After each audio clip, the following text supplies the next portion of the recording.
collègues de la délégation et autres collègues d'ailleurs qui se sont manifestés pour participer à cette audition, puisque je crois qu'on a eu, n'est-ce pas, Monsieur Ledor, une sollicitation d'un collègue, ou c'est pour demain, qui n'est pas membre de la délégation?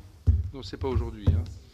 C'est demain. Donc voilà. Donc, chers collègues de la délégation, chers rapporteurs et membres du groupe de travail sur les ruralités, puisque notre mode de fonctionnement sur cette thématique des ruralités, c'est d'avoir 4 rapporteurs qui m'entourent d'ailleurs, du moins 3 sur 4 de la délégation, et avec à leur côté, parce que c'est une thématique qui, lorsque nous avons lancé ce travail, intéresse beaucoup de collègues, à commencer par moi-même, comme président de la délégation. Nous avons créé un groupe de travail, et plusieurs membres du groupe de travail sont là, d'ailleurs, pour non pas empêcher, mais au contraire conforter nos rapporteurs. Et je dois dire que nos réunions, auditions remportent vraiment suscitent un intérêt réel.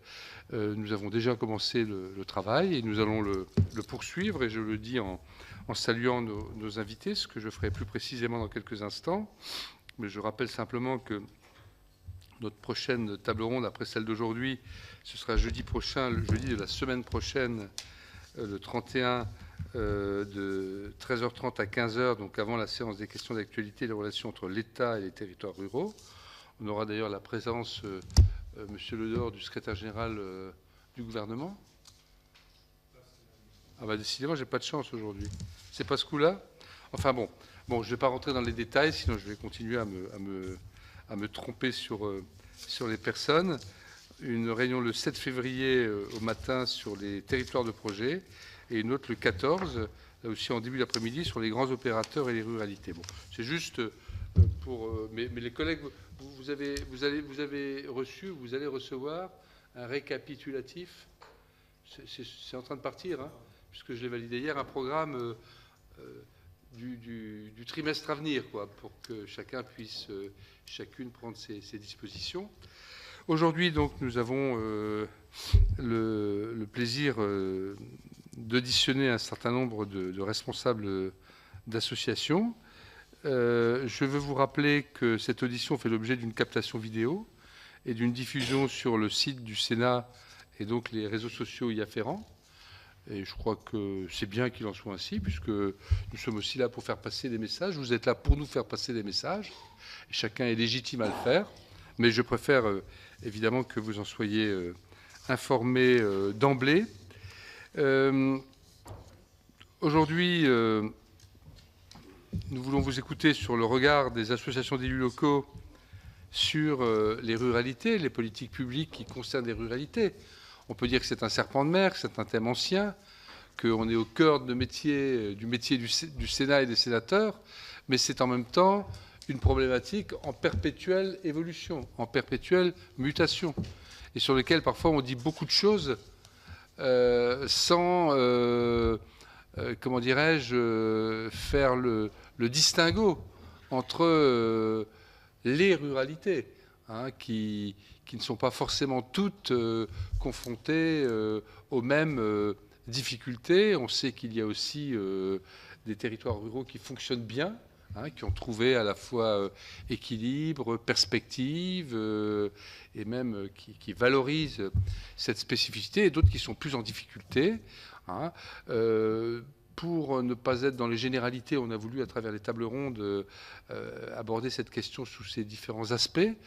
Autant vous dire qu'on fait un travail de fond, on n'est pas pressé, je veux dire, on préfère prendre un peu de temps, comme on le fait souvent dans la délégation, pour avoir ensuite, à l'arrivée, des propositions utiles pour les décideurs, hein, à la fois pour notre assemblée sénatoriale, mais également pour l'exécutif. Et dans le contexte actuel du grand débat, etc., je crois que ce sujet est totalement aussi au cœur d'un certain nombre de réflexions. D'ailleurs, nous avons, lors d'une dernière réunion de la délégation, auditionné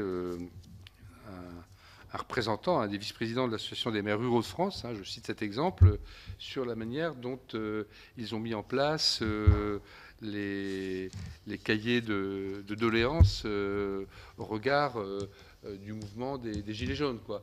Et ça a été une réunion vraiment fort intéressante. Bien.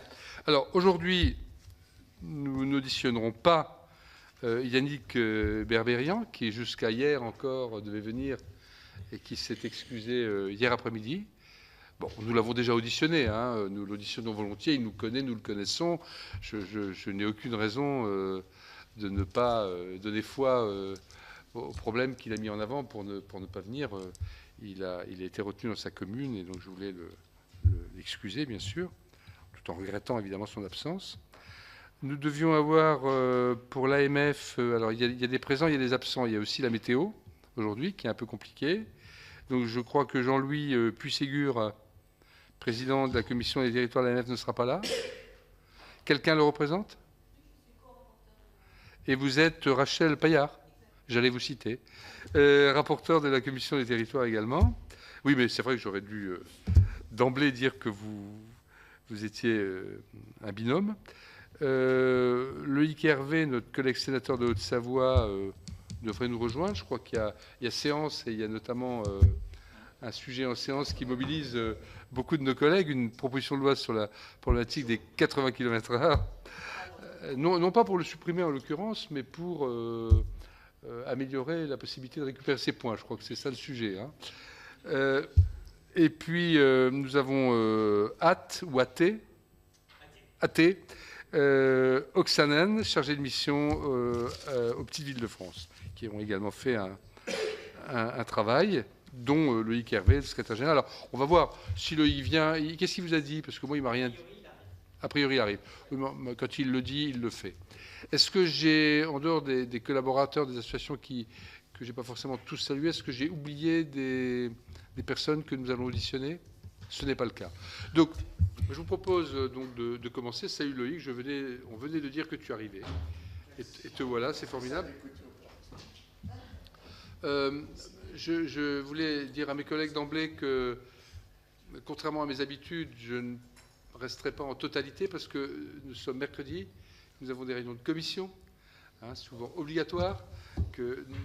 En ce qui me concerne, j'en ai eu une importante cet après-midi où j'arrive en retard, mais je ne veux pas la rater. Donc, c'est pas grave parce que les rapporteurs sont là. Hein, donc, par exemple, Jean-François a accepté de prendre le relais tout à l'heure, mais les autres auraient aussi pu le faire, bien sûr. Nous travaillons en équipe et dans le meilleur esprit.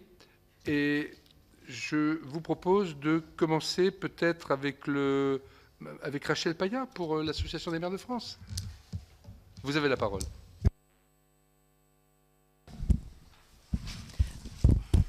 Monsieur le Président, merci de me donner la parole. Avant de parler de nouvelles ruralités, je voudrais reparler un tout petit peu de l'Association des maires de France. Rappeler que c'est une institution qui regroupe l'ensemble des communes de France, quelle que soit leur taille, leur diversité, dans leur diversité géographique et politique, et que de ce fait, il n'y a pas dans le travail de l'AMF d'antinomie entre les communes, quelle qu'en serait leur taille. Et je pense que c'est important d'avoir un interlocuteur qui soit porteur d'un message d'espérance à l'ensemble des territoires de notre belle France. Alors, la ruralité, comme vous l'avez souligné, nous pourrions... je voulais, avant de parler de la ruralité, je voulais également me présenter.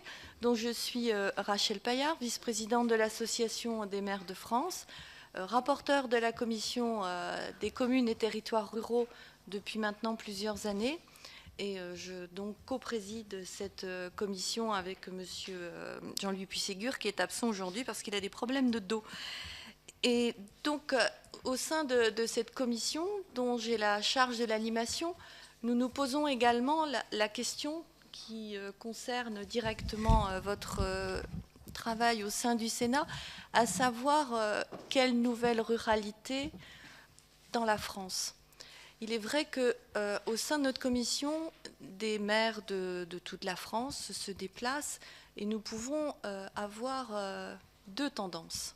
L'une qui laisserait à penser que la France et ses territoires ruraux seraient en désespérance avec la fermeture des services de proximité, avec l'absence de lisibilité de la politique gouvernementale en ce qui concerne l'aménagement du territoire, les répercussions de la loi NOTRe avec ces grandes communautés de communes, et peut-être la volonté de repartir sur des situations qui auraient été peut-être meilleures au préalable, mais que de toutes les façons, nous ne retrouverons pas.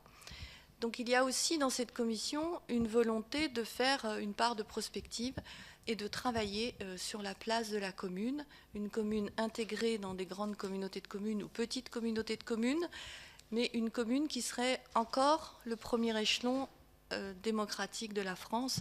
En ce moment, c'est très, je dirais que c'est très en vogue avec ce qui se passe avec le président de la République.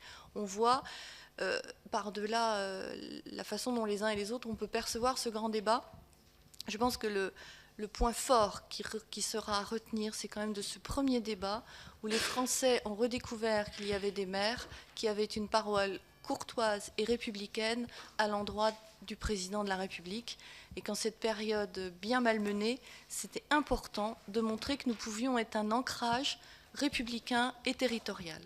Alors une fois qu'on a dit ça, que faisons-nous de la commune? Alors évidemment, il y a plusieurs façons de regarder. Je dirais que il faut, dans les travaux que vous allez mener au niveau du Sénat, il y a certainement un gros travail à faire en ce qui concerne la place de la commune force d'initiative dans une grande communauté de communes, pour que la parole du maire et des élus qui vont représenter la commune au sein des grandes communautés de communes soit entendue et portée comme une force vivante et non pas comme une demande qui serait exprimée ou un petit peu, si je caricature, l'attitude qu'on a pu avoir en se demandant... clairement, je voudrais dire qu'il y a une simplification et un positionnement des relations entre les élus eux-mêmes. Et ça, je pense que nous sommes entre élus. On peut avoir le courage de le dire. Il ne faudrait pas que les présidents de communautés de communes, au motif qu'ils sont entourés d'une ingénierie plus importante, aient l'impression d'avoir une force de décision plus forte que celle qui émanerait des élus représentant la commune. Il y a plusieurs pistes de réflexion. Je pense qu'il y a à la fois la piste de l'ingénierie. On voit au niveau de l'État la suppression des ATESAT, on voit il y a des mouvements de mise à disposition de personnel. C'est compliqué. Donc ça, il y a un gros travail de simplification à faire là-dessus pour que les communes puissent bénéficier d'ingénierie quand elles portent des projets qui peuvent intéresser un territoire commun, échelle communauté de communes, qui peuvent intéresser leur territoire ou inviter à un rapprochement de communes entre elles. Je parle sous le regard de Madame Gatel, à savoir peut-être que ça pourrait aussi donner envie à des petites communes de se mettre ensemble pour constituer une commune nouvelle. Mais je pense qu'il faut que ça parte vraiment sur l'idée de... Tout à l'heure, je me disais, le législateur a imaginé les micro-entreprises. Il a laissé une grande part au monde de l'entreprise pour imaginer des souplesses de travail. Pourquoi, au niveau des communes, sommes-nous ou petites communes ou au sein d'une communauté de communes, et on a l'impression que cette souplesse qu'on a voulu donner au monde de l'entreprise, on ne veut plus nous la donner si je me situe en tant que maire d'une commune rurale. Je pense qu'il y a vraiment quelque chose à étudier au niveau du législateur pour faciliter. Il y a aussi, bien sûr, si j'entre dans cette facilitation, il y a aussi tout ce qui est aspect normatif. Nous, ce matin, à l'AMF, nous avions une présentation par Alain Lambert des travaux de la CEN. Il est vrai qu'il faudrait que le législateur, quand dans sa grande bienveillance, vote une loi générale qui tend à uniformiser quelquefois trop son application. On a entendu le président de la République parler de spécifique... Non, je cherche le terme, vous allez le trouver à ma place. Différenciation. Je pense qu'il y a... Alors, derrière ce mot différenciation, on a toujours la crainte qu'il y ait un développement à plusieurs vitesses sur notre territoire français. Je pense qu'il faut quand même imaginer qu'il y a quand même des différences au niveau de la France dans les espaces géographiques et qu'il faut quand même savoir en tenir compte dans la loi.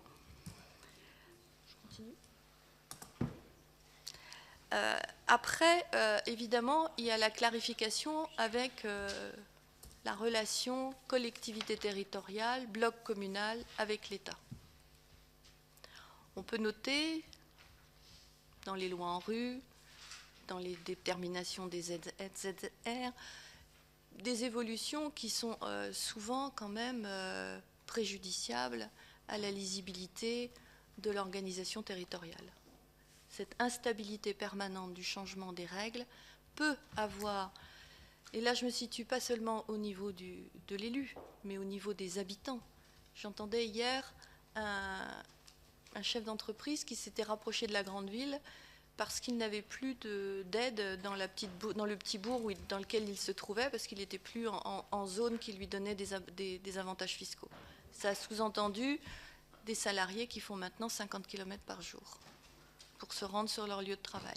On peut comprendre que des mesures qui sont prises au motif d'équilibre budgétaire plus favorable pour les comptes de la République, quelquefois entraînent quand même des désastres au niveau local. Donc clarification, simplification des lois, le rôle de l'État en collaboration avec les collectivités territoriales pour tout ce qui va être approche de la fibre. On a des grands plans qui sont mis en place en ce moment. Je pense qu'il y a un gros travail à faire sur l'accompagnement de la dématérialisation. L'État, en ce moment, est en train de travailler avec l'AMF sur les MSAP, par exemple. Donc, c'est vrai que nous, on est très demandeurs de co-construction. Et ça, je pense que c'est propre à toutes les collectivités territoriales, de faire en sorte que le législateur vote des lois qui nous conviendraient mieux, de faire que des lois soient co-construites en amont, tant avec le législateur et de la co-construction avec le gouvernement. C'est sûr que ça répondrait à la fois aux besoins des élus, mais aussi, et ça je le souligne, aux besoins des habitants, des territoires ruraux qui évoluent, qui n'ont plus les mêmes demandes. Et comme vous l'avez justement dit, Monsieur le Président, la situation est très évolutive. Les territoires ruraux sont capables de bouger très vite, d'être très réactifs, sauf s'ils sentent qu'il y a une chape de plomb qui se mette sur leurs épaules, et il ne faudrait pas que même le législateur y participe indirectement. Je vous remercie beaucoup, chère madame. Lorsque vous avez dit au début de votre propos que l'AMF regroupe l'ensemble du monde des élus, de mon point de vue, vous avez parlé d'or.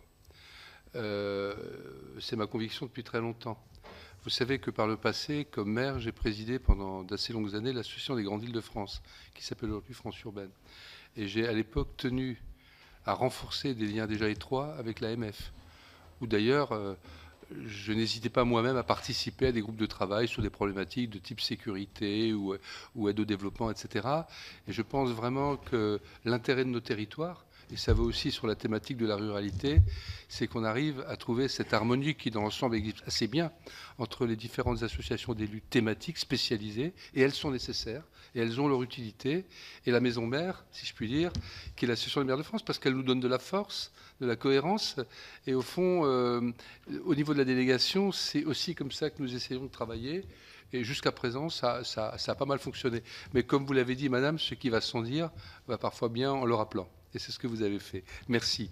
Alors, comme je ne crois pas, on s'était posé la question avec Marc Ledor d'essayer, en catastrophe, si je puis dire, de souhaiter que Vannick Berberian puisse être représenté par quelqu'un de son association. Ça n'a pas été possible. Bon, nous, au niveau de la délégation, on les a auditionnés la semaine dernière, on les voit régulièrement, on les connaît bien. Donc, je veux dire... c'est pas un drame pour nous et on les reverra, mais par rapport à l'équilibre de nos travaux et à ceux qui les suivent, je voulais quand même dire que, bien sûr, ils auraient été et ils seront à nouveau dans les prochaines tables rondes les bienvenus. Et aujourd'hui est une journée un peu spéciale avec cette météo qui est encore plus évolutive que nos territoires hein, tout au long de la journée. Bien, et en même temps c'est l'hiver, comme dit l'excellent Lorrain, mon cher Jean-François. Je propose donc qu'on passe d'emblée la parole au secrétaire général de l'association de l'APVF, cher Loïc Hervé, par ailleurs sénateur, mais là, ça ne sera pas sa casquette. Nous l'écoutons. Merci, Monsieur le Président, cher Jean-Marie, messieurs les rapporteurs, chers collègues, Madame le maire. L'APVF tient à vous remercier, Monsieur le Président, de nous avoir invités cet après-midi pour parler de ces questions de la ruralité. Je le fais de bon cœur, comme secrétaire général de l'association, représentant notre président Christophe Bouillon, lui aussi parlementaire, et qui préside cette association depuis la nomination au gouvernement d'Olivier Dussopt. La PVF a 30 ans cette année, et c'est une association qui regroupe, une association de strates, qui regroupe des communes de 2500 à 25 000 habitants. Et cette question de la ruralité nous intéresse depuis toujours, quelle que soit d'ailleurs la spécificité des communes, qu'elles soient métropolitaines, dans des métropoles, qu'elles soient carrément plongées dans le monde rural, ou qu'elles soient dans des territoires intermédiaires, sachant qu'évidemment les trois mots que je viens de donner sont absolument difficiles à définir, et que l'hétérogénéité même de nos adhérents fait que nous sommes préoccupés de cette question-là, comme nous sommes aussi préoccupés des questions plus urbaines. Pour autant, dans le pays, les petites villes de la strate que j'évoquais jouent un rôle de structuration, de rayonnement qui est extrêmement important. Et je m'excuse de vous interrompre, chers collègues, mais je le dis sous votre contrôle et sous le contrôle des gens ici présents. Le travail auquel nous avons participé comme délégation avec deux de nos collègues rapporteurs du Sénat sur les bourgs-centres vous a évidemment concerné au premier chef, quoi. C'est ça. Et d'ailleurs, il y a on rejoint largement les propositions qui ont pu être faites au Sénat, puisque ce sont des pistes sur lesquelles nous travaillons ensemble d'ailleurs là-dessus, et sur lesquelles la PVF a pu intervenir. Alors, dans la période actuelle, que Madame le maire a évoqué tout à l'heure, évidemment, la PVF s'est mise au travail. Elle a essayé de produire une contribution qui va aller dans le cadre du grand débat national, afin que nous définissions un nouveau contrat territorial entre l'État et les collectivités. Et à ce titre-là, de nombreuses questions dans nos propositions, cher Jean-Marie Bockel, qui rejoignent évidemment la question des bourgs-centres, qui rejoignent les questions de mobilité, qui rejoignent les questions de désertification médicale, sont des questions qui, évidemment, sont au cœur de nos propositions, et nous aurons à cœur de les présenter, de les représenter et de contribuer dans le débat qui nous conduira jusqu'au 15 mars pour que cette prise en compte soit réelle. Alors, on a reçu un certain nombre de questions qui pouvaient être évoquées cet après-midi. Je voulais en rester, moi, à cette présentation générale à la fois de l'association, de son travail, et cette contribution de la PVF pour un nouveau contrat territorial. Et bien sûr, je suis là à votre disposition pour répondre à l'ensemble des questions que vous voudrez bien nous poser. D'autres demandes de parole de nos invités, ou vous considérez que vos chefs de file ont, après que, bien sûr, les rapporteurs au premier chef et l'ensemble des collègues ensuite s'expriment pour vous poser des questions. Mais Madame, je vous en prie. Je voudrais rebondir à propos de l'opération Cœur de Ville dont vous venez Monsieur le Président, vous venez de citer. Il est vrai qu'au niveau de la Commission des communes et territoires ruraux de l'AMF, nous nous sommes penchés sur les opérations de revitalisation de territoire de la loi Élan pour voir de quelle façon nous pourrions la décliner à l'échelle de bourgs plus petits pour qu'il n'y ait pas l'impression qu'il y aurait des cœurs de ville qui seraient manifestement privilégiés et des territoires qui seraient délaissés. On voudrait à la fois, bien sûr, se servir de l'expertise et des premières évaluations qui vont être faites par l'association des petites villes pour ne pas refaire. Et notre intention, bien évidemment, n'est pas ni de copier ni de nuire à ce beau programme, mais justement d'en tirer profit pour voir au niveau décliné, modélisé de façon plus proche du territoire. Pour ce faire, nous nous sommes rapprochés de la Banque des territoires qui a accepté d'essayer de voir de quelle façon on pourrait modéliser ce programme au plus proche des territoires. Un remords de Loïc Hervé, puis ensuite je donne la parole au rapporteur. Oui, Monsieur le Président, si vous permettez, parce qu'on rentre vraiment là dans le cœur d'une des thématiques du débat qui nous intéresse cet après-midi. Sur cette question tout à fait particulière du programme Action Cœur de Ville, nous avons une analyse assez critique de ce qui a pu se passer. La main a été laissée au préfet avec une marge de manœuvre considérable, et on a pu ressentir, en tout cas chez nos adhérents de la PVF, un certain nombre de choix comme étant des choix arbitraires, évidemment de la part de ceux qui n'ont pas été retenus. Donc c'est 222 collectivités de taille extrêmement variable. plus petite ville retenue étant Chinon avec 8100 habitants. Et ce plan ne couvre pas les 500 autres villes qui souffrent en France tout autant de la dévitalisation de leur cœur de ville, et notamment celles qui avaient pourtant été retenues dans l'appel à manifestation d'intérêt du mandat précédent sur les centres-bourgs en 2015, et celles qui sont aussi éligibles au programme de l'ANRU. Donc les élus, je le redis, n'ont pas compris les choix qui ont été faits, et si dans la période qui vient, il est très utile qu'on ait une vision, comme ça vient d'être dit, qui soit la plus analytique possible, et qu'on regarde bien les situations telles qu'elles sont, et pas seulement une espèce de concours où on va avoir des communes qui vont bénéficier de programmes et d'autres qui ont les mêmes difficultés, voire des difficultés encore plus importantes, mais qui ne pourront pas bénéficier de ce type de dispositif. Je veux simplement dire, moi, sans porter en ce qui me concerne un jugement sur le programme Cœur de Ville, qui a au minimum le mérite d'exister, nous avons voulu faire un travail complémentaire, et qui, lui, à travers ce travail sénatorial, des collègues Pointreau et Bourquin, qui était porté par la délégation aux collectivités locales et la délégation aux entreprises en lien avec un certain nombre de commissions permanentes. Enfin, c'est un travail qui a été vraiment au niveau du Sénat très partagé, très porté, très approfondi en 2 temps, diagnostic, proposition, avec derrière un travail politique pour qu'un certain nombre de propositions soient reprises dans la loi Elan, et qu'à travers cette démarche, nous ayons une ouverture justement sur cette question de la dévitalisation des bourgs allant au-delà du programme que vous avez cité. Voilà, je ferme la parenthèse parce qu'on ne peut pas parler de tous les sujets, du moins en tant que président de séance, ça ne serait pas correct, mais c'est une manière de rebondir sur votre propos. Alors, je vous propose au niveau de la méthode, donc les 4 rapporteurs ici présents, il y a également des membres du groupe de travail, je vois Charles Guéné et je vois Françoise Gattel dans le groupe de travail, peut-être, et puis il y a des collègues de la délégation qui sont là parce que ça les intéresse, et tout un chacun aura la parole, bien entendu. Je commence par les rapporteurs, dans le désordre qui est... Bon, on va commencer par la gauche, géographique. Pour une fois. En tout cas, Raymond Vall. Ça pourrait être pire. Hein. Bon, bonjour, merci d'être venu à cette audition. Je voudrais savoir comment vous voyez la solidarité entre les territoires.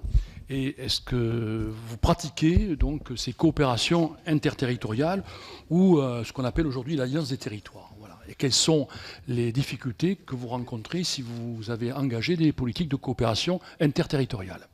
Alors notre principe, mais certains ici le savent, c'est qu'on groupe les questions, en tout cas une première salve, et ça permet aussi au niveau des réponses d'éviter les redites. Donc après Raymond Vall, Franck Montaugé.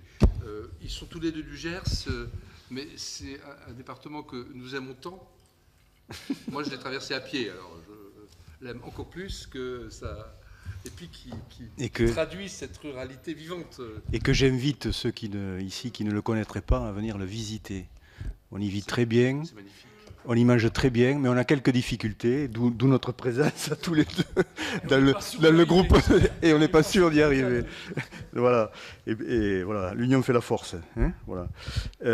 Merci Monsieur le Président, merci à vous pour votre expression. Je voudrais, avant de vous poser une question un peu à caractère général, mais qui fait écho à l'actualité, vous l'entendrez, réagir aux propos intéressants que vous avez tenus, Madame Paillard, à propos des élus au sein des conseils communautaires.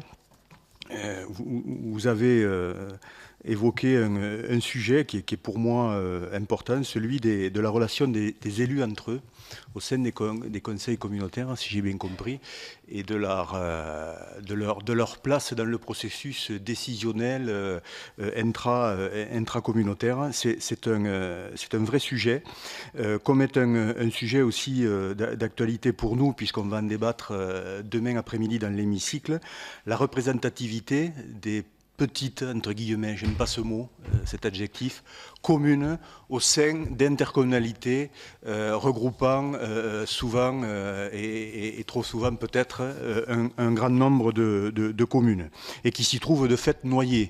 Voilà, parce qu'il faut dire les choses comme elles sont.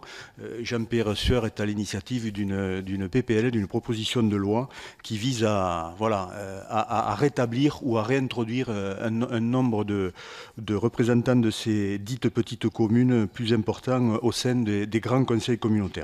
C'est une pierre voilà, à l'édifice qui renvoie à la problématique que vous avez évoquée. Ma question, elle fait également écho à l'actualité par rapport aux propos tenus hier encore à l'occasion des vœux, mais il l'avait fait il y a quelques jours également, Monsieur le Président du Sénat, Gérard Larcher, qui en appelle par rapport au contexte national, à son actualité et aussi aux problématiques dont on traite ici en rapport avec les territoires, qui en appelle à un acte nouveau de décentralisation.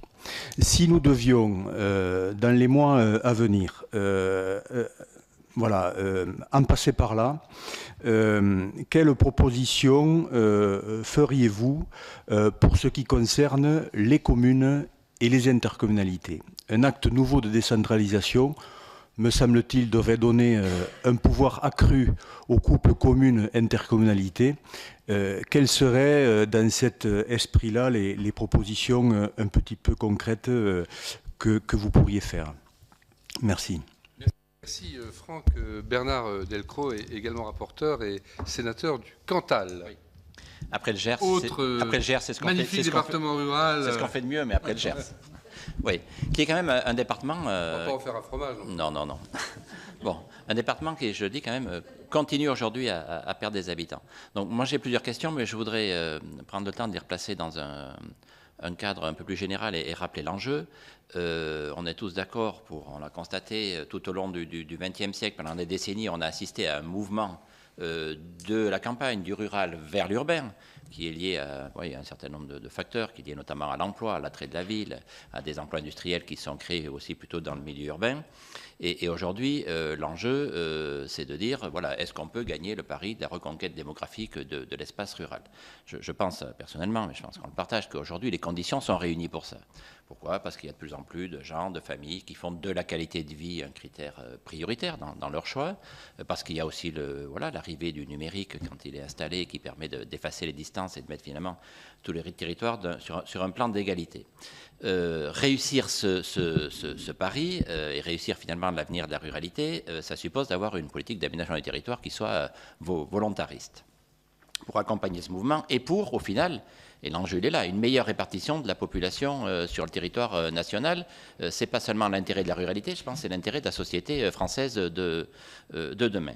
Donc mes questions se sont placées dans ce cadre-là. Selon vous, quels sont les principaux freins qu'il faut lever aujourd'hui pour réussir le pari de la ruralité? Quels sont les principaux obstacles à franchir pour permettre aux familles qui le souhaitent, il y en a de plus en plus, de pouvoir s'installer dans le milieu rural? Et selon vous, quelles seraient les priorités à mettre en œuvre rapidement dans les politiques nationales pour réussir ce pari? Pour prendre qu'un exemple, et j'ai une question très précise, dans les mesures immédiates, me semble-t-il, qu'il y a à prendre, se pose la question de l'offre de soins. Aujourd'hui, on a des territoires qui sont au bord de la rupture. On ne peut plus accéder à un généraliste, on attend 1 an pour accéder à un spécialiste. Dans les hôpitaux, notamment avec la T2A, ça devient compliqué. Quelles seraient, selon vous, les mesures concrètes qu'il y aurait à mettre en place prioritairement pour répondre à ces problématiques? Et puis, une question qui va rejoindre ce qu'a dit notre collègue tout à l'heure, l'avenir de la ruralité, il passe sans doute aussi par des solidarités territoriales.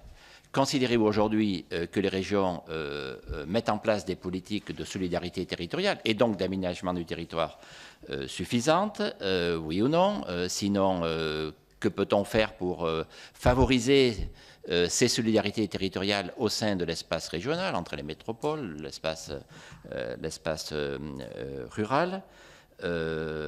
Voilà, et doit-on laisser chaque région décider elle-même? Sans doute que oui, je ne sais pas. En tout cas, je pose la question de la politique du territoire qu'elle peut mettre en place, ou peut-on peut-être encadrer quand même, en légiférant, la nécessité de mettre en place des solidarités territoriales au sein de l'espace régional?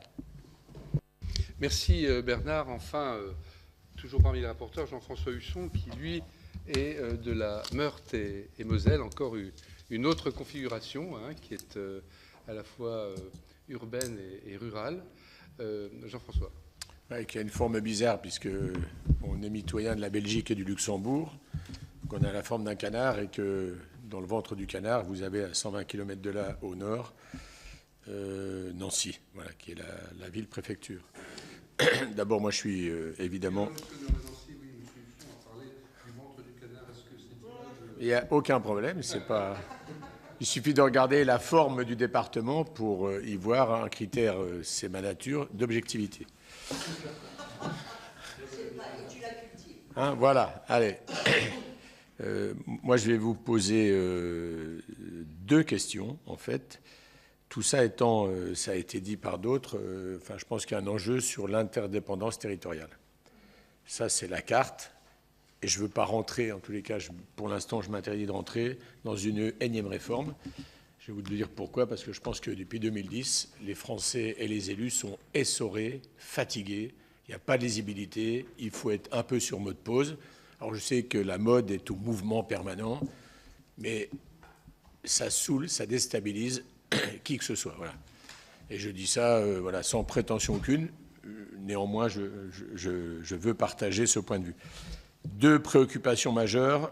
Les questions, c'est est-ce que vous pouvez, les uns et les autres, me dire quelles sont pour vous les 2 préoccupations majeures? Et, deuxième question, les 2 priorités d'avenir pour les enjeux tournant autour des territoires ruraux.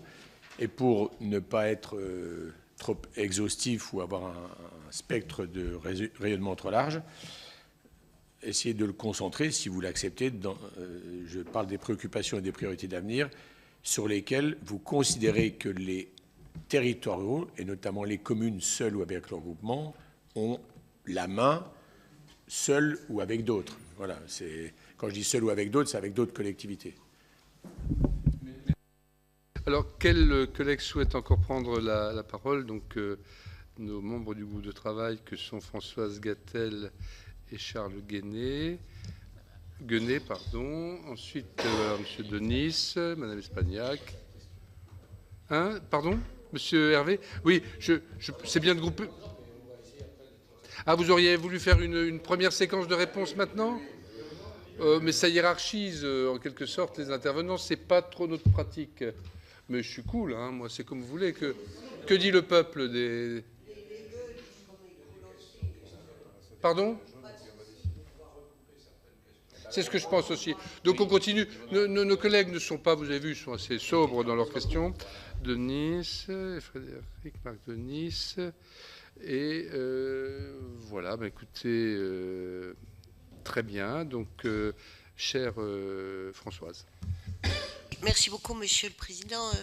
Merci à l'AMF et à l'Association des petites villes pour cette rencontre sur un sujet qui est, on va dire, un marronnier, comme on dit dans la presse, qu'on en parle régulièrement. On en parle beaucoup et on semble ne jamais guérir d'une thématique que l'on présente comme un sujet difficile. Alors que, chacun l'a dit, la ruralité ou les ruralités, parce que je pense qu'il y en a plusieurs, sont aussi des espaces de vie qui, pour certains territoires, retrouvent de la population. Donc ça me semble important d'avoir ce regard que l'on a, lucide, mais aussi un peu optimiste. Donc moi, j'aurais parlé de ruralité au pluriel, parce que je pense, et on l'a vu dans le cadre de la PPL sur la représentation territoriale, qu'une petite ville est une petite ville dans un département, mais elle est une ville moyenne ailleurs. Et qu'on a donc des ruralités qu'on ne peut pas traiter d'une vision simplifiée. Et quand je vous entendais parler de ruralité de cœur de ville, moi je pense à une ville qui est une petite ville de la Haute-Marne, qui est Joinville. Joinville, qui est une ville assez extraordinaire, que tu connais bien, c'est chez toi, moi je suis bretonne. Pardonnez-moi de m'intéresser à la France. Joinville, il se trouve que je connais Joinville parce qu'elle est dans le réseau des petites cités de caractère de France, qui est une association que je préside. Et Joinville est l'exemple même d'une petite ville qui a été à un moment industrielle et rurale et qui se vide et qui a perdu tout sang, alors qu'elle a un centre-ville assez exceptionnel, où il faut ramener des gens pour aussi faire revivre du commerce. Et ce n'est pas la ruralité du Gers. Donc d'abord, moi je pense qu'il faut qu'on parle un peu des ruralités. Et une des questions que j'ai, c'est est-ce que vous pensez qu'on peut assurer une pérennité solide et vivante de la ruralité ruralité sans l'articuler à des centralités. C'est-à-dire une sorte d'armature urbaine qui fait que vous avez une grosse ville, des villes moyennes, et que la campagne sera attractive parce que juste à côté, il y a des centralités. Donc ça, c'est le premier point. Et je trouve que très souvent, on n'en parle pas comme ça. Ensuite, je parle de l'interco et des communes. Est-ce que l'interco est un appui? Est-ce qu'elle a permis de maintenir des communes en milieu rural? Et en même temps, elle rend l'exercice difficile, mais je pense qu'on ne peut pas voir le monde en binaire. Question aussi qui a été posée par mon collègue Bernard Delcros. Est-ce qu'il ne devrait pas y avoir des pactes de solidarité entre les villes et leur hinterland, parce que je crois que les gens de la campagne vont produire des richesses dans la ville, voilà, et qu'on est articulés et on n'est pas les uns à côté des autres. Et puis, sur l'opération cœur de ville et attractivité, moi j'ai une vraie question sur l'attractivité qui naît de la présence du commerce en centre-ville. On en a beaucoup parlé. Et le danger que fait courir à la ruralité les supermarchés ou les centres commerciaux ouverts en périphérie, qui à un moment étaient utiles, mais qui débordent et atrophient. Et enfin, pour avoir une approche un peu systémique de tout ça, est-ce que vous ne pensez pas qu'on devrait avoir une sorte de plan Marshall des territoires, et notamment, et j'en terminerai, mon cher président, un moratoire sur la fermeture des services publics en attendant qu'on ait un vrai projet d'aménagement du territoire. Pardonnez-moi d'avoir été longue, Monsieur le Président. Vous êtes pardonné.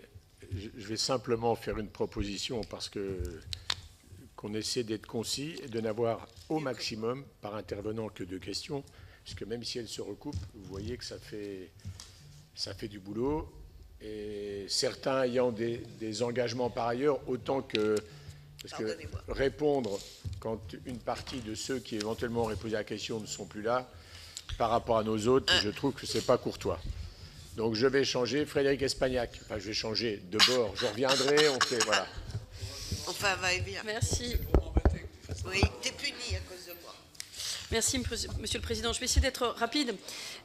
C'est des remarques plus que des questions, à la fois du vécu qui est le nôtre ici, et puis évidemment du vécu local des uns et des autres. Je vais partir sur ce que vous avez dit déjà, excusez-moi. Je fais vite, je vous promets. Je pars d'abord sur l'opération Cœur de Ville.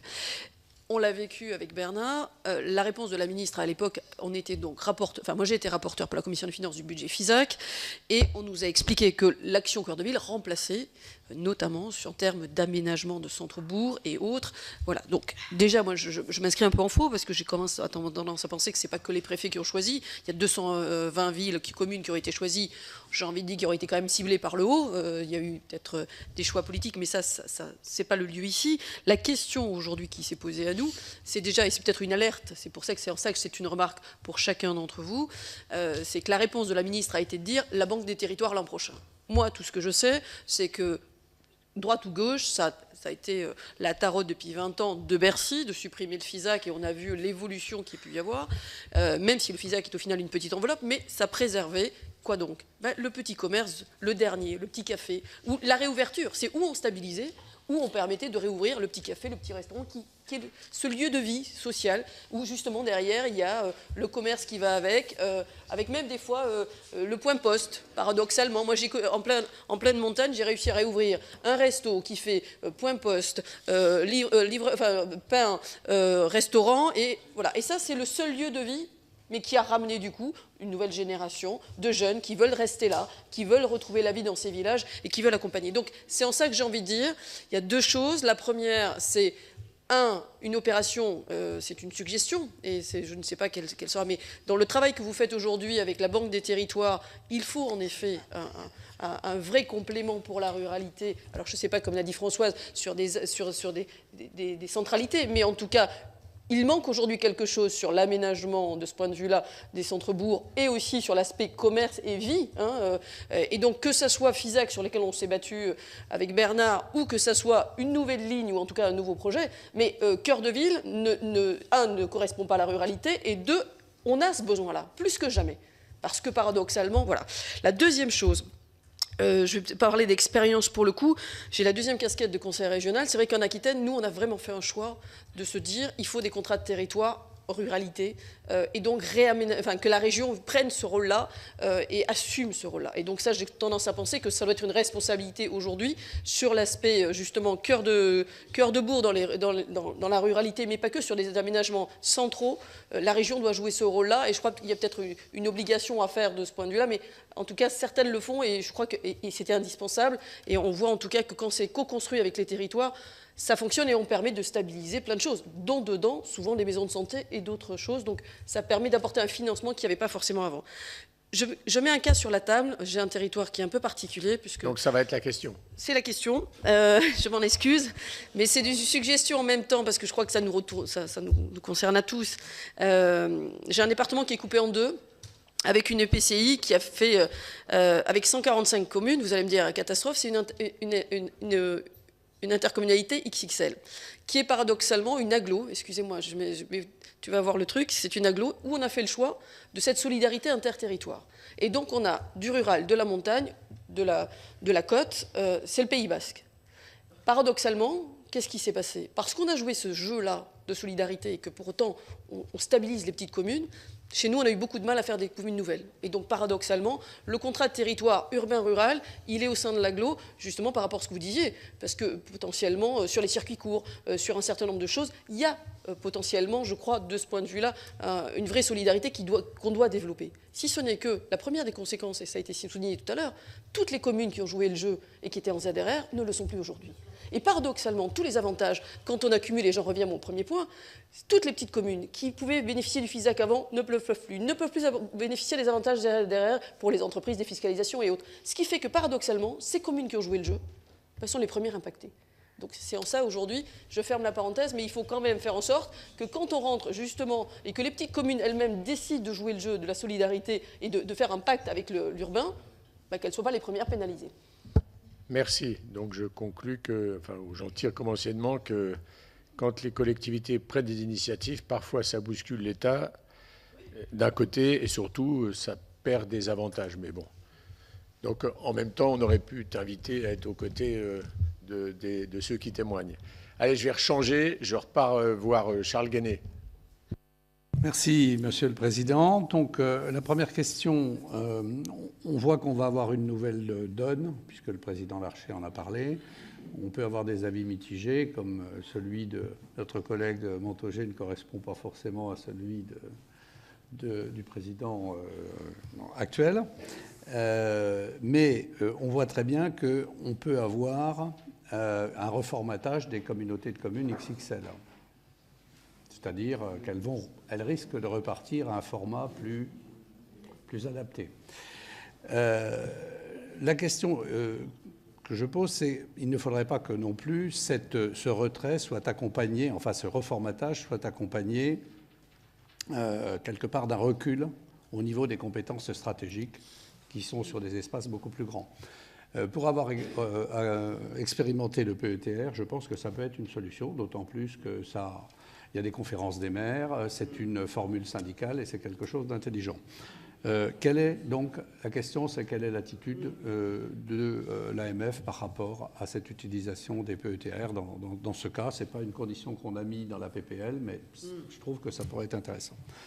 Deuxième question, celle-là, elle fâche un peu plus. Lorsqu'on parle de centralité, de choses comme ça, etc., on voit très bien que notre système fiscal est à bout de souffle et qu'en tout état de cause, après la réforme de la taxe professionnelle et la réforme de la taxe d'habitation, les collectivités, surtout, auront bientôt une réduction de leurs ressources fiscales qui mettra le système totalement hors jeu. Donc il faut repenser les charges de centralité. Je fais partie des gens qui, tout en étant très attachés à la commune, pensent que les charges de centralité et toutes ces choses-là ne peuvent être appréciées que sur des territoires donnés. Et on voit que dans les pays qui nous environnent, ça se fait au stade des intercommunalités. Ce qui n'exclut pas, d'ailleurs, qu'ensuite, on puisse avoir des systèmes automatiques lorsque les territoires ne le font pas, ne souhaitent pas le faire, ou du moins n'ont pas la capacité de le faire, pour redonner à chacune des communes ce qui leur revient. Alors, c'est le seul moyen qu'on ait pu envisager pour imaginer des critères de charge, parce que ces charges ne peuvent pas être évaluées sur 36 000 communes. On voit très bien que c'est impossible. est-ce que l'AMF serait disposée à évoluer sur ce point de l'appréhension, on va dire, de critères de charge nouveaux, parce que c'est la seule façon de reformer la fiscalité, et de les appréhender sur des territoires plus larges. Parce que sinon, on ne fera jamais de réforme. Voilà, les deux questions. Merci Charles. Marc Donis, on rechange. Je fais un peu d'envoi de fond de cours. Nous voyons que dans les territoires ruraux, il y a eu une transformation, je vais regarder schématiquement pour être compris, ce que je constate dans mon département des Alpes-Maritimes.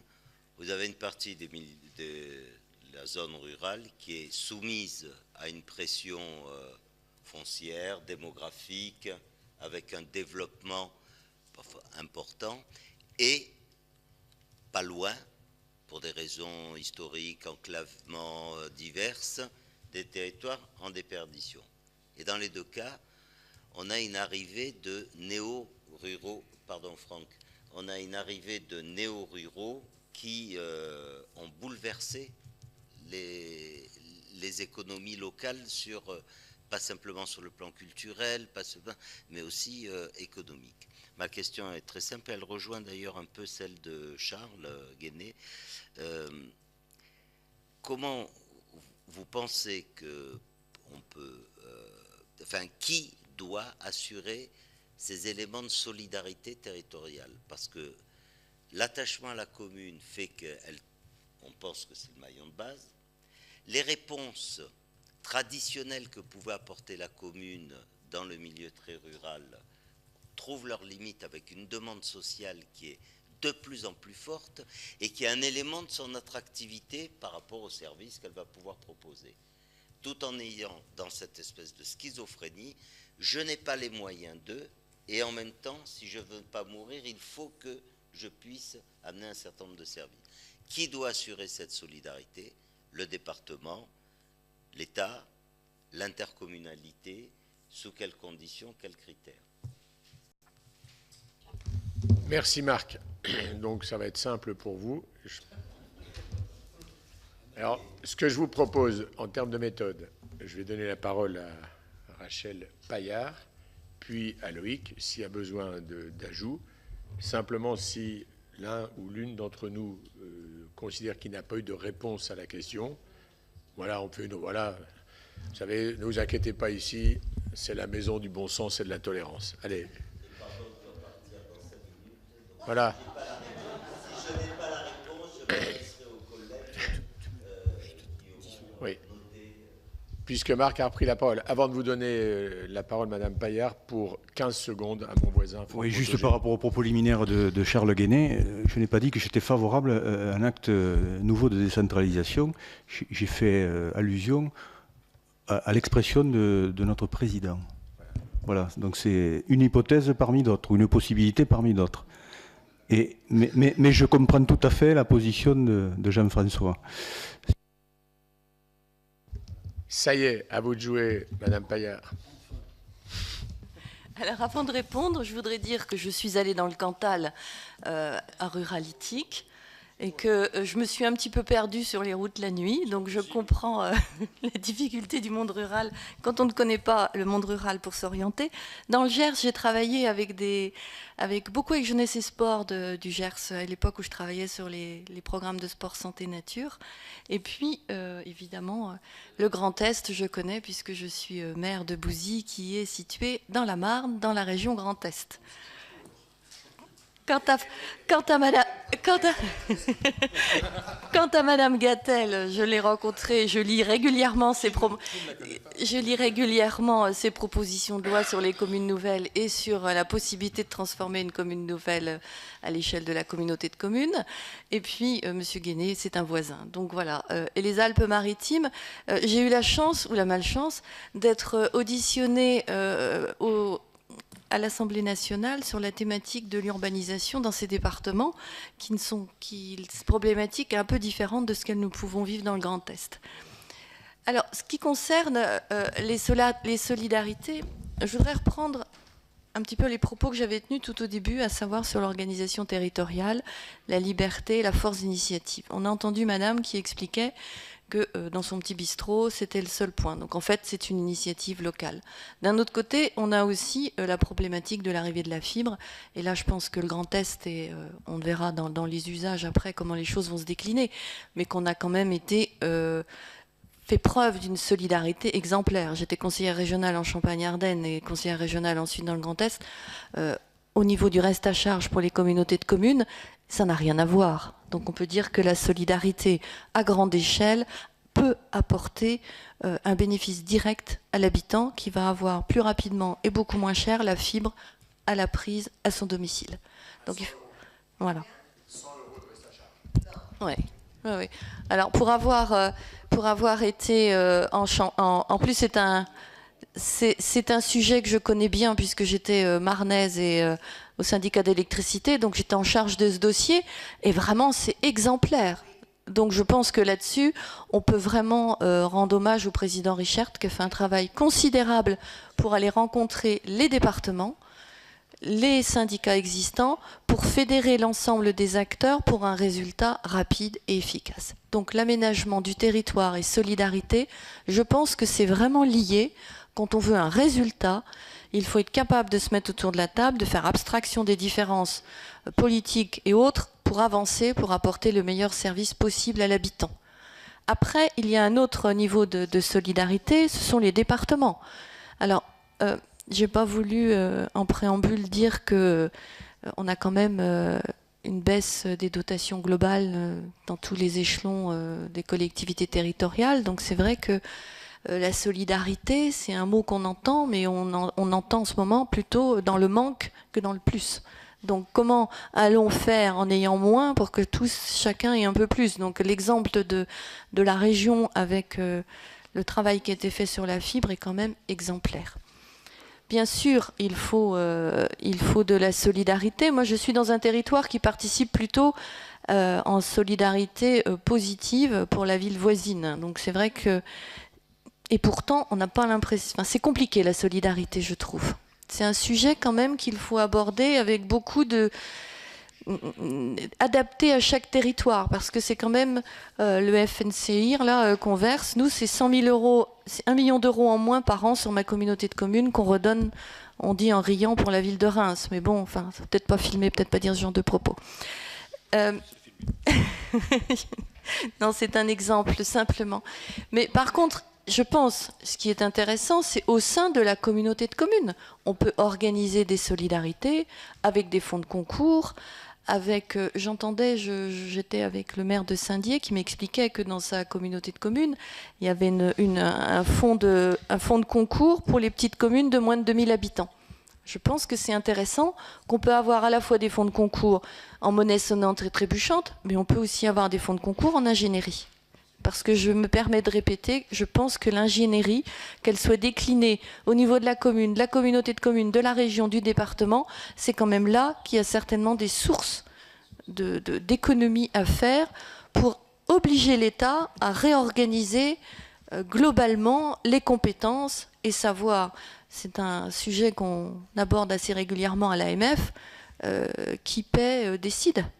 Donc ça, un jour, il va bien falloir qu'on ait le courage de poser les choses.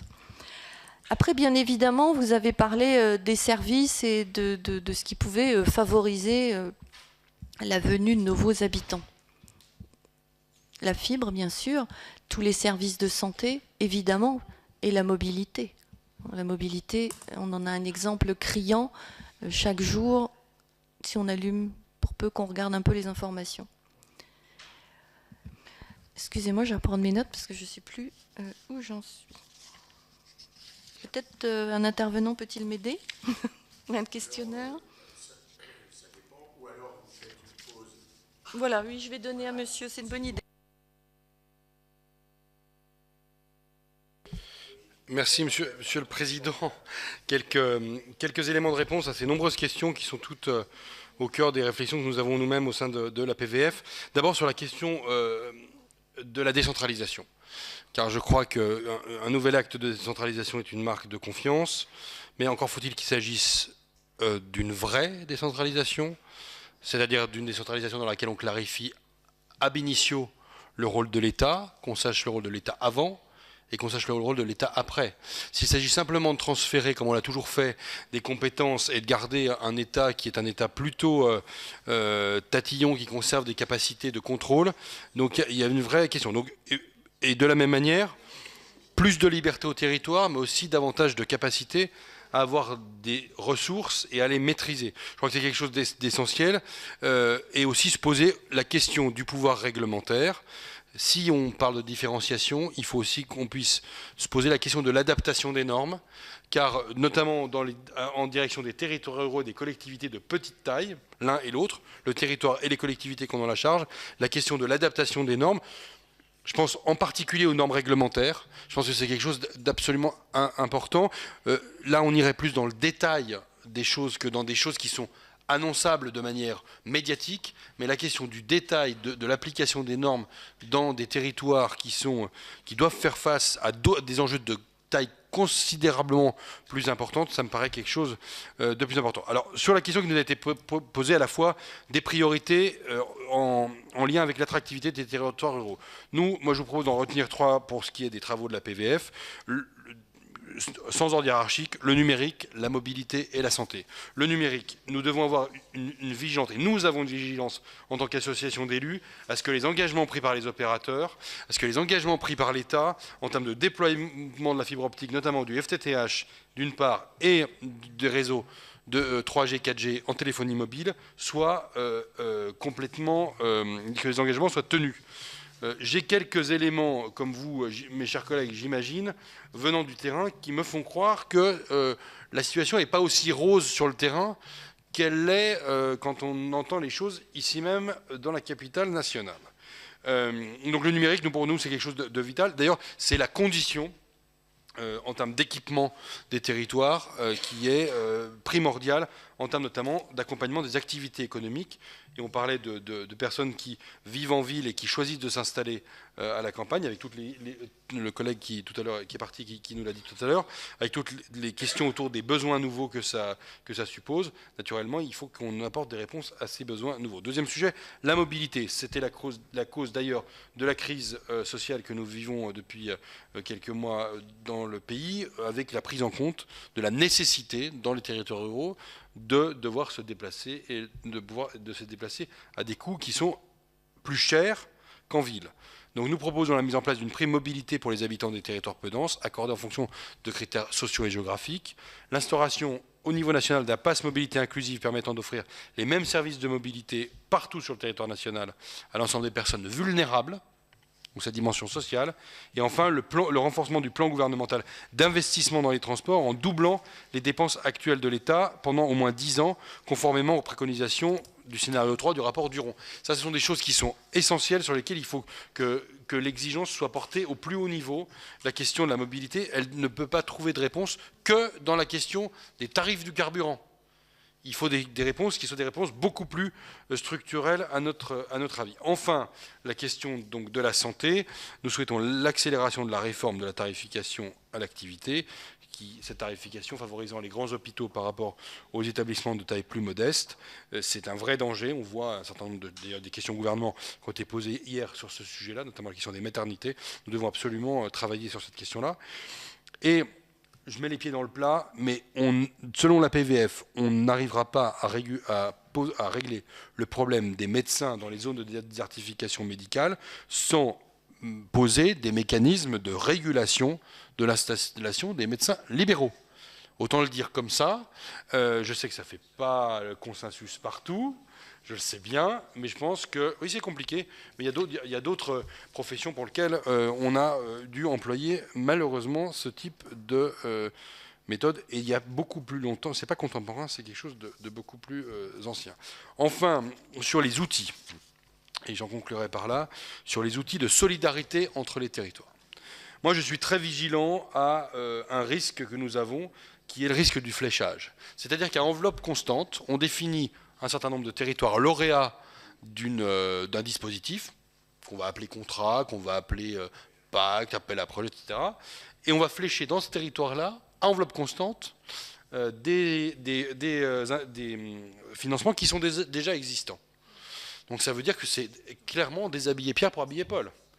Clairement, et on le voit d'ailleurs même au sein même du même département, que ce type de fléchage, pour moi-même en tant que parlementaire siégé au sein de la commission DETR, le nombre de fois où on a rajouté des critères de priorité sur la DETR, il arrive un moment où il ne reste plus grand-chose pour ceux qui ne sont pas fléchés. Première réflexion de base. Deuxième, on souhaite, nous, la généralisation des contrats de réciprocité entre ville et campagne. Ça, c'est quelque chose d'important qui permet de faire du gagnant-gagnant, qui peut permettre, en termes de subsidiarité, de faire descendre le contrat, qui est non pas un contrat entre l'État et les collectivités, mais un contrat de collectivité à collectivité. Et c'est quelque chose qui est pour nous vital et qui doit naturellement être volontaire, mais qui peut être encouragé. Et deuxième dispositif, la création d'un fonds national de solidarité territoriale. Dans le projet de loi de finances pour 2018, donc le projet de loi de finances de l'année dernière, j'avais été amené à défendre dans l'hémicycle un amendement qui avait été travaillé par l'Association des petites villes de France pour organiser le ruissellement des métropoles vers les territoires ruraux. Parce que nous constatons que le ruissellement ne fonctionne pas naturellement. Et voilà, le ruissellement, l'étiage... Donc le ruissellement ne fonctionne pas, et nous proposions de s'inspirer du 1% métropole tel que j'avais pu le défendre, pour que nous puissions là pour le coup organiser le ruissellement vers les territoires ruraux. Merci Loïc. Alors oui. En Haute-Marne, comme on est des paysans, on dit simplement « il continue à pleuvoir sur le mouillé ». Oui, parce que j'allais dire, entre le ruissellement et les contrats de réciprocité, dont le nombre doit tenir en France sur les doigts d'une main, la généralisation, bon, j'ordonne peut-être la... Une question précise, mais vas-y. Oui, parce que j'ordonne la parole à Rachel Paillard, et je propose qu'on réouvre un temps d'échange. Madame Paillard, c'est bon ? Vous aviez des choses à ajouter? Oui, je voudrais simplement rebondir sur les propos de Madame Gatel à propos des ruralités au pluriel, et le fait qu'elle ait évoqué le moratoire sur la fermeture des services publics. Ça fait partie de la résolution du dernier congrès de l'Association des maires de France, et nous allons inviter l'ensemble des maires de France à délibérer pour porter cette résolution, et ça permettra d'intégrer vraiment la ruralité dans toute sa différence géographique, politique, et qu'il faut peut-être arrêter de ruisseler justement des lois qui n'ont pas été adaptées pour nous. Alors après, en ce qui concerne les contrats de réciprocité, les métropoles et le 1% dont vous évoquez, nous on s'interroge savoir où mettre le curseur. Il y a des départements dans lesquels il n'y a pas de métropole, des départements où les contrats de réciprocité, j'ai pu en échanger à ce propos avec le maire de Brest, n'avait pas l'air de fonctionner au niveau... Enfin, ça a l'air compliqué quand même, hein, donc c'est peut-être pas... Après, en ce qui concerne les maisons médicales, les maisons de santé, il y a beaucoup d'initiatives qui ont été prises par des élus, qui sont couronnées de réussite, d'autres qui ne le sont pas. Et donc, il y a certainement une expertise aussi à faire de ce qui fonctionne bien. Et puis, pour répondre à l'ensemble des questions que vous avez eues les uns les autres, l'amabilité de m'adresser, je voudrais dire que ce sont des questions que nous nous posons au sein de la Commission des communes et territoires ruraux. Et ce sont aussi vos questions qui vont animer nos travaux. Et je vous propose de réfléchir plus longuement et de partager cette réflexion avec l'ensemble de mes collègues pour pouvoir vous apporter des réponses plus précises. Il me semble aujourd'hui, ce qui était intéressant, c'était de pouvoir connaître la philosophie de vos travaux, ce qui est intéressant, de voir quelles sont les questions qui vous préoccupent par rapport à la ruralité, ce qui va aussi nous donner des axes à nos travaux. Nous en avons d'autres, mais ça va conforter, puisque nous souhaitons vraiment au sein de cette commission transformer notre méthode de travail pour vraiment être plus dans la prospective, plutôt que d'être dans l'inventaire de ce qui existe. Nous le savons tous, Madame Gatel, on n'a pas besoin de se faire de grands discours ensemble. On connaît globalement l'état de nos ruralités, ses forces, ses faiblesses, mais on sait tous qu'on a peut-être un potentiel. Alors, moi, il y a quelque chose sur lequel je suis très sensible, parce qu'en Grand Est, on a quand même souvent parlé de de perte de population. Et je pense qu'il y a aussi derrière la perte de population la perte d'une forme d'intelligence collective qu'il ne faut pas perdre, et surtout le fait que nous avions un vieillissement de la population et que ça fera aussi partie des enjeux des nouvelles ruralités. C'est comment intégrer la solidarité entre personnes vieillissantes. Je dis souvent, quand nous refaisons une route, nous venons de refaire une route dans ma commune, et je leur ai dit, ils étaient absolument hostiles à un sens unique. Je leur ai dit, mais méfiez-vous, dans quelques années, nous serons ceux qui en déambuleront dans ces rues, en situation peut-être de grande difficulté. On sera bien content que certains aient envisagé des trottoirs un peu plus larges et de laisser les voitures faire un petit tour un peu plus long. Je prends cet exemple un petit peu de façon anecdotique, mais je crois que ça fait aussi partie, et je pense aussi qu'il y a un gros travail de communication à faire. Et je pense qu'on ne se rend pas compte de l'impact du débat qu'il y a eu avec le président de la République en Normandie. On a été mis en lumière de façon exemplaire. Après, le contenu, peu importe ce qu'on en pense. Et vous savez, quand il y a eu Masterchef, les boulangers et les pâtissiers ont trouvé de nouveaux apprentis de façon plus facile. Et je crois qu'il faut qu'aussi nous, Sénat, haute chambre de la République, on ait à cœur de porter un visage et un discours dynamique sur les ruralités. Sinon, on va nous dire, comme je l'entends quelquefois de mes propres enfants, cette petite commune est si petite qu'elle ne mériterait peut-être de ne plus exister. Et ça, c'est des discours qu'on peut entendre de la part de jeunes urbanistes, de jeunes architectes. Et je voudrais aussi, juste un point sur lequel je voudrais aussi attirer votre attention, c'est sur notre capacité à apporter des dispositifs pour améliorer les habitations dans les centres, dans les villages, à faire en sorte que tous puissent y trouver une place. On a tellement, en ce moment, on entend la profession agricole qui veut maintenir ses terres arables, mais beaucoup de maisons sont à vendre dans les petites communes, et qui maintenant a envie de les racheter, sachant qu'elles vont être des gouffres énergétiques. Donc il y a un gros travail aussi là-dessus à faire, en termes d'être aussi moteur pour la transition énergétique, au travers de l'habitat. Merci beaucoup. Alors, Bernard. Oui, d'abord, je veux rebondir sur ce que vous venez de dire. Moi, je pense que c'est extrêmement important, en effet, de changer le regard porté sur la ruralité, d'une certaine façon, et de bien... comment dire ça, de bien considérer que la ruralité, ce ne sont pas des territoires qui demandent à être assistés, ce ne sont pas des boulets qu'il faut traîner, mais au contraire, que ce sont des territoires qui peuvent demain contribuer, aider le pays à répondre à un certain nombre d'enjeux. Vous en avez cité quelques-uns, le vieillissement de la population, mais il y a aussi les enjeux écologiques, les enjeux de cohésion sociale et de cohésion nationale dans la répartition de la population sur le territoire national. Donc je pense que c'est important qu'ensemble on porte ce message. Après, je veux revenir de manière très concrète sur 3 outils financiers. Frédéric Espagnac en a cité 2, sur lesquels je pense qu'il est important que, on fasse converger nos actions sur ces 3 sujets. Le premier, j'y reviens pas, elle en a parlé, c'est le FISAC. Il n'y a pas d'enjeu financier important, on est sur des sommes de quelques dizaines de millions d'euros. Hein. L'amendement qu'on a fait voter au Sénat, c'était 60 millions d'euros. Donc ça, c'est le premier sujet. Mais ce sont des outils qui ont des effets leviers extrêmement importants sur la ruralité. Le deuxième, ce sont les zones de revitalisation rurale, où là aussi, c'est un outil extrêmement intéressant en termes d'attractivité des territoires ruraux pour un commerce, une entreprise, une profession libérale, un médecin.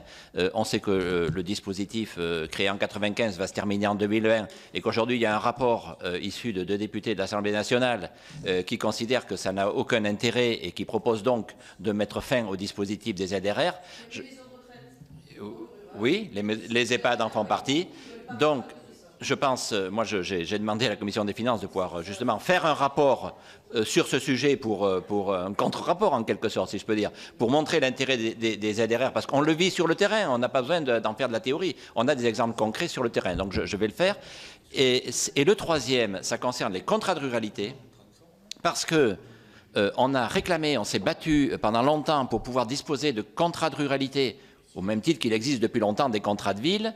J'avais moi-même défendu une proposition de loi sur ce sujet en 2015. Finalement, les contrats de ruralité ont été mis en place en 2017 avec des crédits dédiés, 216 millions d'euros à l'époque.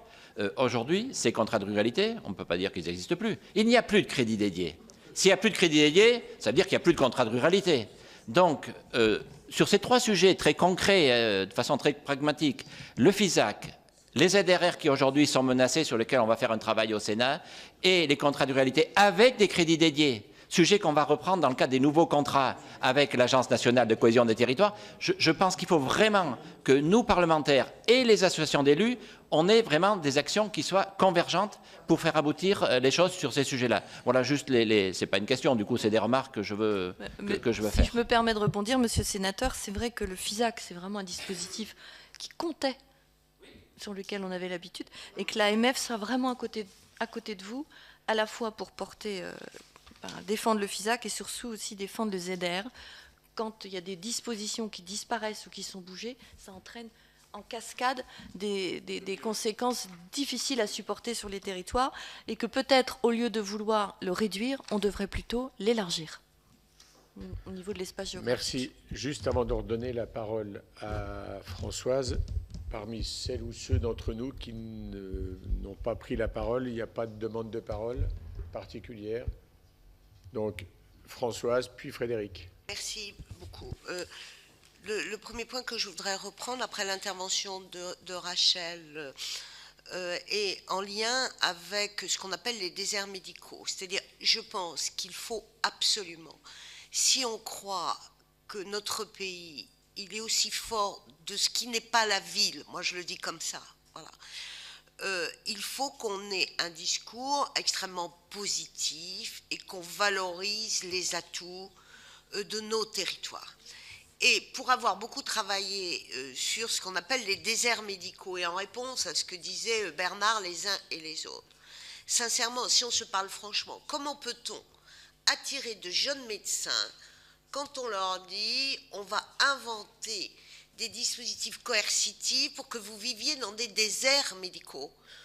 Voilà, il faut aussi qu'on se mette dans un modèle où on prend en compte le fait que des jeunes médecins, ils ont des conjoints, ils ont des enfants qui ont besoin d'être à proximité des services. Et il faut qu'on soit très attentif à ce qu'Agnès Buzyn va sortir. Et on a une collègue de la Commission des Affaires sociales, Elisabeth Doineau, qui travaille beaucoup sur ce sujet. Et c'est un point très important, travailler de manière positive. Donc moi, je partage ce discours très positif. C'est pourquoi j'en appelle vraiment, comme on a eu un ANRU pour les villes, qu'on ait un ANRU pour nos territoires.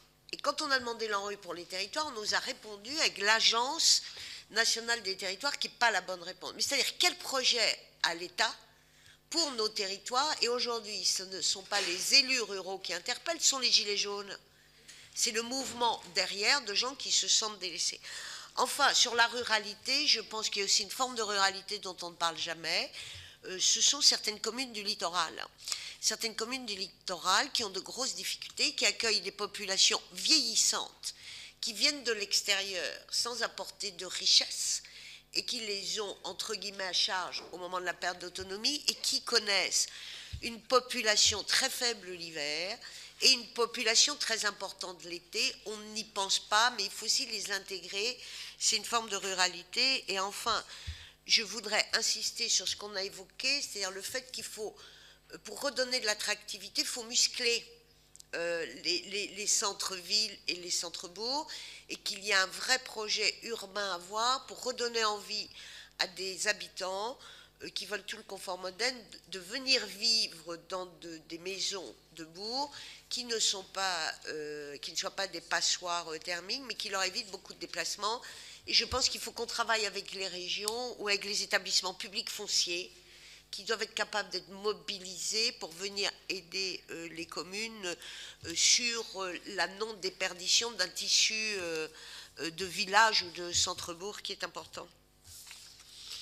Merci. Alors, Frédéric Espagnac. Hein. Juste pour alors, si vous me permettez, Monsieur le Président, en priant ma collègue de bien vouloir m'excuser, C'est juste pour... je prends donc acte que la question concernant mes 2 questions sont à l'étude pour une réponse, puisque ce qui concernait la fiscalité et l'étude de Bourg-Centre et le PETR, ça mérite une réflexion plus approfondie. Bien, merci. Je rebondirai sur 2 propositions juste après avoir écouté Frédéric Espagnac. Non, vas-y, je veux faire après. Non, c'est pas... c'est comme ça, on clôturera en même temps. Non, j'ai aucun souci. Non, il aura le mot de la fin, il n'y a aucun souci. Tu connais, je sais que je suis éphémère. Là encore, juste, je pense qu'on n'arrivera à rien, et c'est ça l'importance du collectif entre nous, pour le coup, si en effet on ne converge pas. Et ce qu'a dit Bernard est très important. C'est-à-dire que si on remène au moment de la loi de finances un certain nombre d'enjeux, notamment sur des lignes budgétaires, mais que quelque part vous n'avez pas les mêmes demandes et vous ne montez pas vous aussi, on n'y arrivera pas dans le contexte, dans le global. Donc je reviens sur, le FISAC, juste sur ça, parce que la ministre s'est engagée devant nous en nous disant il n'y a aucun problème, l'an prochain, l'Agence des territoires, il y a le budget. Puisque en fait, on arrête juste le FISAC, mais c'est pas vrai parce qu'en fait, on va vous recréer quelque chose, vous verrez. Elle nous a promis, monts et merveilles. Moi, je veux bien croire tout ce qu'on veut, mais donc ça, c'est le premier point. Le deuxième, sur ce que tu as dit sur les ZRR, sur les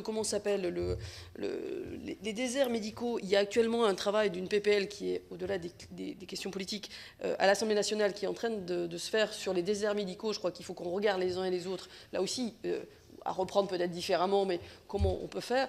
Moi, je vous cite un exemple. On s'est battu pour une maison de santé au fin fond ruralité, hyper-ruralité. On l'a construit. Elle nous coûte à l'époque 500 000 €.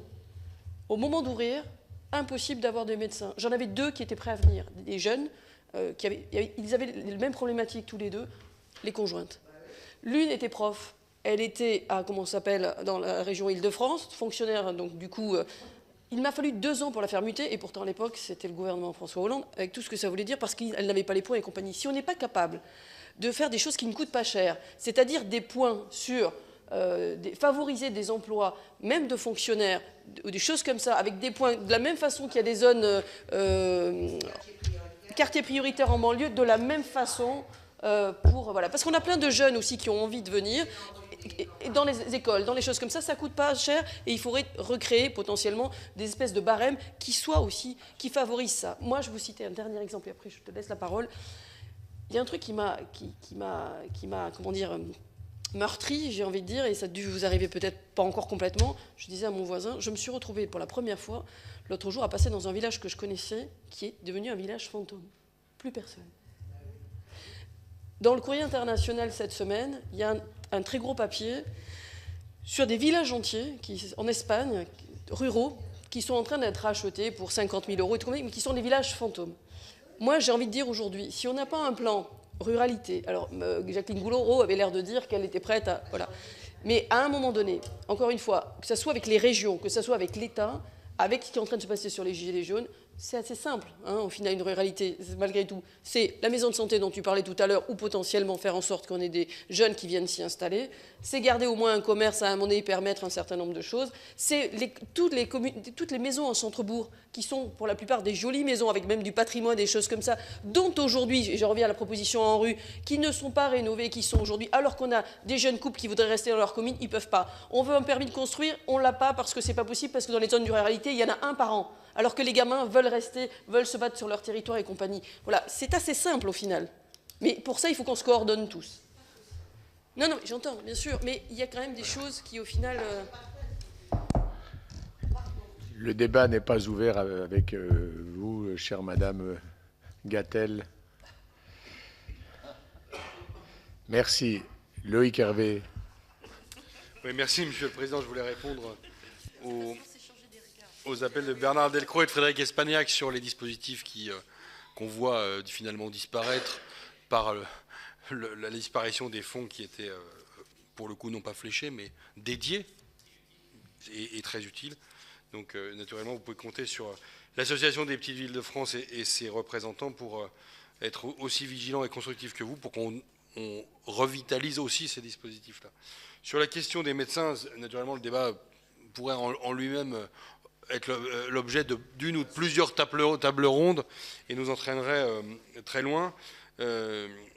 je pense qu'il n'y a pas que le coercitif qui est la réponse, notamment quand on s'adresse à des gens qui sont des cadres supérieurs, qui ont fait des études en ville pendant des années et qui, du coup, doivent se poser avec leurs conjoints et familles des questions d'installation. Mais quand même, si on n'a pas à un moment un cadre qui est pas uniquement coercitif, mais quand même un peu régulateur, à ce moment-là, je doute que la simple main invisible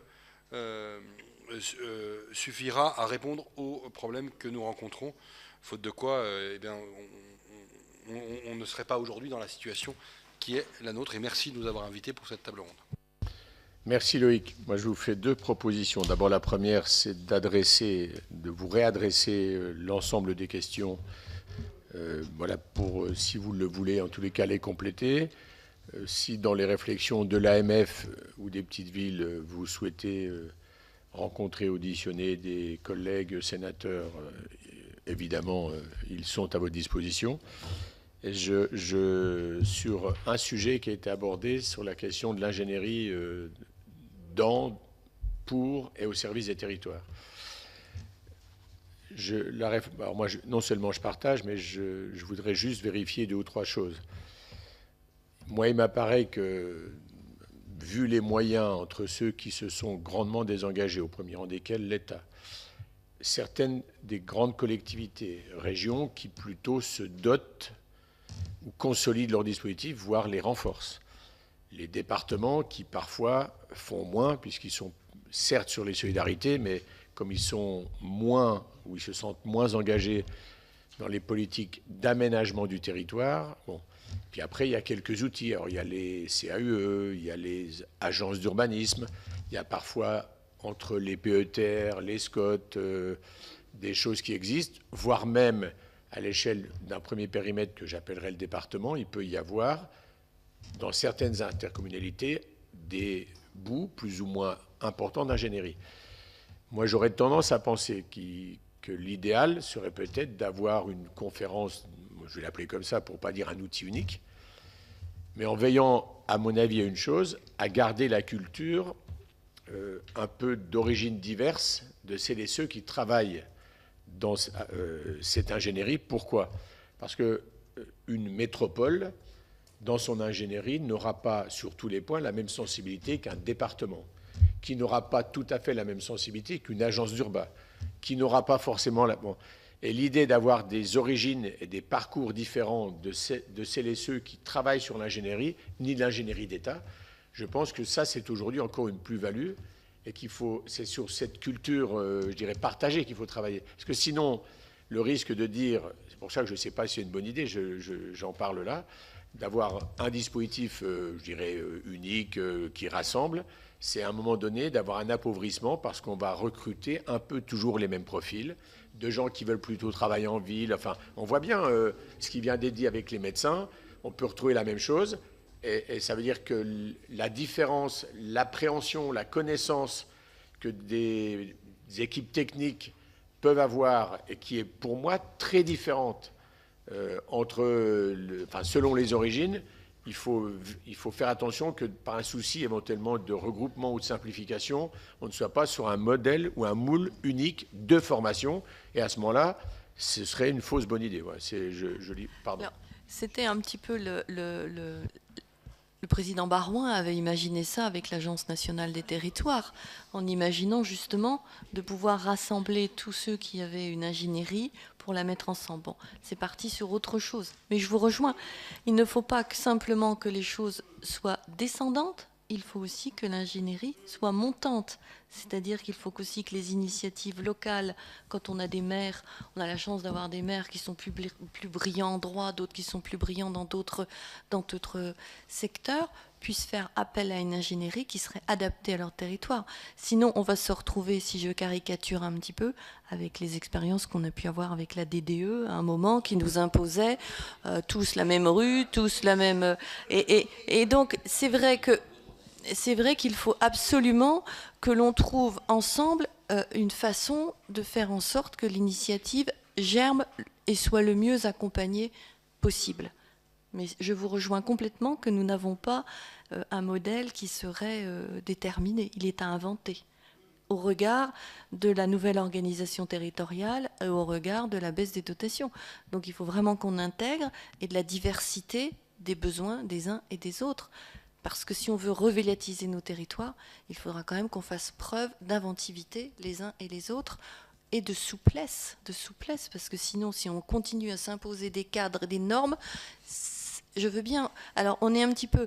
C'est compliqué parce qu'on parle d'aménagement du territoire, donc on imagine un aménagement du territoire national, et on est en demande d'accompagner des initiatives à l'échelle locale. Et d'ailleurs, on retrouve avec les circuits courts, enfin, toute une approche sociétale aussi qui est dans cette. Il y a des mouvements. Donc, il faut que nous, élus, on arrive à trouver un cadre qui permette à l'ensemble de la France de bénéficier des mêmes possibilités, mais qu'on puisse adapter au mieux auprès de chaque territoire. Et je pense que c'est intéressant justement qu'on ait un travail co-construit, parce que vous-même, les sénateurs, sont dans une diversité géographique, et au sein de l'Association des maires de France, nous avons aussi cette même diversité géographique et cette même diversité dans l'approche. Donc si ensemble on s'y met, je pense qu'on pourrait arriver à imaginer un nouveau cadre. Ensemble, tout devient possible. Bernard. Oui, juste, je voudrais un mot sur l'ingénierie. D'abord, je partage ce que tu as dit, Jean-François, sur l'ingénierie, que vous avez conforté. Mais je pense, et on est quand même plusieurs ici à bien connaître les territoires ruraux, et moi j'ai présidé une intercommunalité rurale, je pense que le besoin d'ingénierie, il est double. Il y a besoin d'une ingénierie, je vais appeler externe, celle que vous avez évoquée, mais les territoires ruraux ont aussi besoin de se doter, de monter en compétence dans une ingénierie interne. Et ça me ramène à la question des contrats de ruralité. C'est quelque chose qu'on avait obtenu. Moi, j'ai fait un rapport sur le FNADT en 2016 qui réclamait justement que dans les contrats de ruralité, on puisse avoir une partie de l'enveloppe utilisable pour de l'immatériel, pour de l'ingénierie interne. Et c'était le cas, puisque dans les contrats de ruralité, on pouvait, dans la limite de 10% de l'enveloppe, financer des emplois en interne. Et l'ingénierie externe est nécessaire, mais elle n'est pas suffisante. Elle ne peut pas répondre aux besoins aujourd'hui des intercommunalités et des territoires ruraux. Et il faut pouvoir monter en compétences en interne, des gens qui sont là toute l'année, qui travaillent sur les projets de territoire et qui vont chercher des compléments de compétences à l'extérieur. Ça me paraît extrêmement important, cette ingénierie interne. C'est de la fertilisation croisée en ingénierie territoriale. C'est magique, ça. Alors, il y a eu un exemple de cette ingénierie partagée qui était les pôles d'excellence rurale. Pour avoir moi-même initié un pôle d'excellence rurale sur ma commune, ça m'a permis de travailler à l'époque avec la Caisse des dépôts, de travailler et on est monté en compétences aussi en interne, puisqu'on a été accompagné. Donc on a réussi, on n'a pas recruté de chargé de mission, on a réussi à construire ce programme en interne parce qu'on avait la béquille, si je peux me permettre l'expression, de la Caisse des dépôts, qui nous a rassurés, qui nous a accompagnés. Et il y avait un cadre. Et on a vraiment besoin de monter en compétences et de rassurer les élus qui vont s'engager dans une future mandature pour leur dire « vous êtes capables, vous êtes compétents et vous pourrez faire encore des belles choses comme vos prédécesseurs ont pu faire ». Parce que ça, c'est un message quand même qui est quand même triste, où on laisserait à penser que l'élu sera simplement le garde champêtre amélioré et que quand il irait dans une grande communauté de communes, il aurait un strapontin, ou quelquefois, je dis souvent, étant maire d'une commune de 1000 habitants, il m'est arrivé de jamais dire de combien ma commune comptait d'habitants pour éviter certaines sélectivités au niveau de l'appel téléphonique. Et ça, c'est quand même terrible, parce que ce qui veut dire que si on est maire d'une très grande commune, on peut avoir des projets brillants, et si on est maire d'une petite commune, il faut que quelquefois on se cantonne à des petites choses, alors que finalement, on peut avoir des maires brillants dans toutes les communes de France, quelle que soit leur taille. C'est le mot de la fin. Bien sûr. En tous les cas, merci de votre participation. On va nourrir des témoignages des uns et des autres. On va établir un rapport qui fera date, j'en suis sûr. Monsieur le Président, je peux simplement vous dire que personnellement, j'ai réussi à faire venir la CAUE Meurthe-et-Moselle dans ma commune, et grâce à elle, je vais pouvoir bénéficier d'accompagnement d'ingénierie.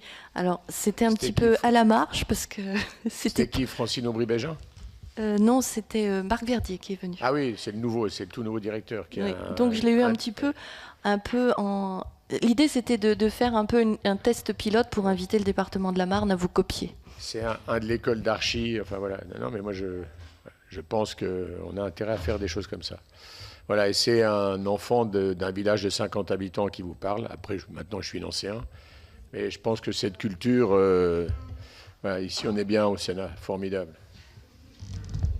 Voilà, merci. Bonne soirée. Rendez-vous au commissaire bientôt, je crois. C'est la prochaine. Ah oui, les annonces de la semaine.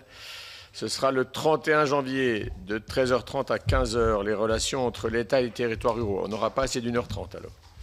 Mais enfin, on va essayer d'être synthétique. Merci.